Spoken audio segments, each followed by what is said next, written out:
Halo, perkenalkan nama saya Diana Sertiani.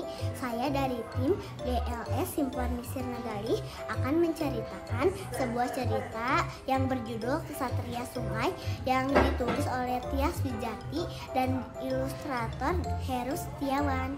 Perahu kecil itu melambat lalu berhenti. Baling-balingnya terbelit sampah plastik lagi ya Pak? Tanya Nina. Prigi, papa Nina mengangguk. Prigi memandangi air yang keruh dan berbau. Dulu Sungai Berantas tidak seperti ini. Papa bisa bermain air dari pagi hingga siang. Seru sekali. Kemudian sebuah pabrik kertas didirikan di dekat rumah.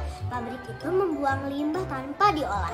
Keadaan sungai pun mulai berubah. Ayah Prigi melawan pencemaran tersebut. Ia juga mengajak warga untuk melindungi sungai. Ayah Prigi tidak berhenti melawan meski mendapat ancaman. Ayah Prigi sering mengajak Prigi melihat pertunjukan wayang kulit. Ia memperkenalkan Prigi pada tokoh Bima. Bima adalah salah satu tokoh Pandawa 5. Jadilah seperti Bima, kata Ayah Prigi. Ia tidak lelah membela orang lemah. Ibu Prigi bekerja sebagai penjahit. Ia sering meminta Prigi mengantarkan jahitan. Prigi jadi terlatih bicara dengan banyak orang. Bahkan ia belajar menghadapi keluhan pelanggan. Prigi terus mengingat ajaran orang tuanya. Prigi ingin melindungi sungai, maka ia mempelajari ilmu biologi. Ia pun membaca tentang cara kerajaan-kerajaan kuno yang melindungi sungai. Selama ratusan tahun mereka memanfaatkan sungai tanpa merusaknya. Prigi bertanya-tanya, mengapa orang zaman sekarang tidak bisa melakukannya? Prigi memutuskan untuk bertindak. Prigi lalu memimpin gerakan melawan pencemaran. Sungai bukan peninggalan kakek nenek moyang. Sungai adalah warisan yang harus kita jaga untuk generasi berikutnya. Ada akibat dari setiap tindakan. Mereka memimpin perlawanan. Prigi harus menjawab banyak pertanyaan di kantor polisi. Prigi sedih saat melihat orang tuanya datang menjemput. Ternyata orang tua Prigi tetap mendukung keputusannya. Ayah Prigi berkata, "Jangan berhenti menyampaikan kebenaran, Nak. Orang yang membela kebenaran akan selalu jadi pemenang."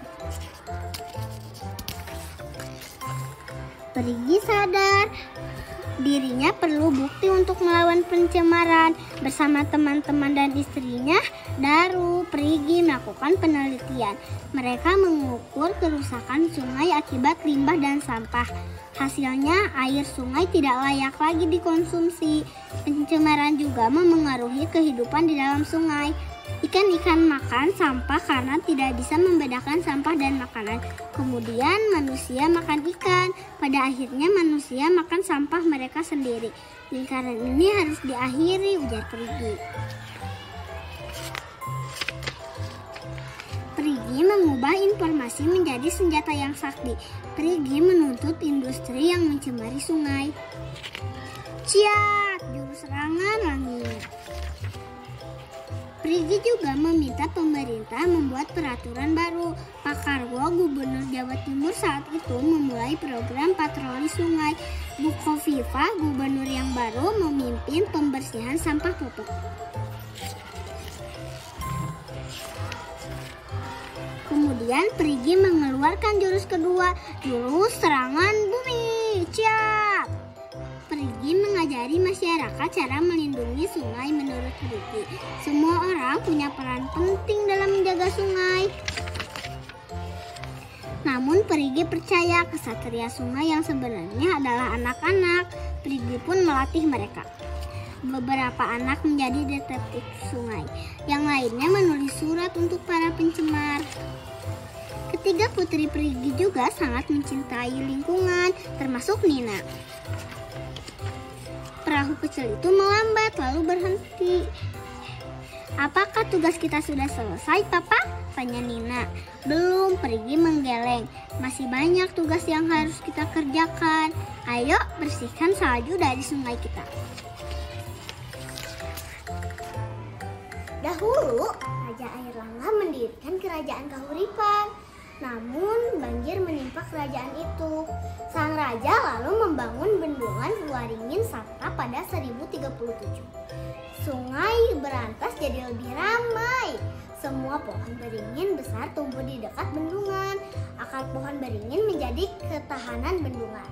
Raja Airlangga ingin menjaga agar aliran air ke sungai tetap bersih. Pemandian raja yang sakral pun dibangun. Sekian dari dongeng saya. Terima kasih. Sampai jumpa.